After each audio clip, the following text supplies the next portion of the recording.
Ésaïe, chapitre 16. Envoyez les agneaux aux souverains du pays, envoyez-les de Séla, par le désert, à la montagne de la fille de Sion. Tel un oiseau fugitif, tel une nichée effarouchée, telles seront les filles de Moab, au passage de l'Arnon. Donne conseil, fais justice. Couvre-nous en plein midi de ton ombre comme de la nuit, cache ceux que l'on poursuit, ne trahis pas le fugitif. Laisse séjourner chez toi les exilés de Moab, sois pour eux un refuge contre le dévastateur.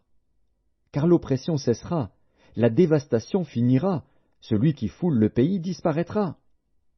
Et le trône s'affermira par la clémence, et l'on y verra siéger fidèlement, dans la maison de David, un juge ami du droit et zélé pour la justice. Nous entendons l'orgueil du superbe Moab, sa fierté et sa hauteur, son arrogance et ses vains discours. C'est pourquoi Moab gémit sur Moab, tout gémit. Vous soupirez sur les ruines de Kir-Hareset, profondément abattues. Car les campagnes de Hesbon languissent. Les maîtres des nations ont brisé les ceps de la vigne de Sibma, qui s'étendait jusqu'à Jaézer, qui errait dans le désert. Les rameaux se prolongeaient et allaient au-delà de la mer. Aussi je pleure sur la vigne de Sibma, comme sur Jaézer. Je vous arrose de mes larmes, Hesbon, Éléalé. Car sur votre récolte et sur votre moisson est venu fondre un cri de guerre. La joie et l'allégresse ont disparu des campagnes. Dans les vignes, plus de chants, plus de réjouissance. Le vendangeur ne foule plus le vin dans les cuves. J'ai fait cesser les cris de joie.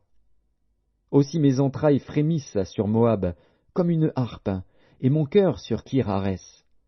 On voit Moab qui se fatigue sur les hauts lieux.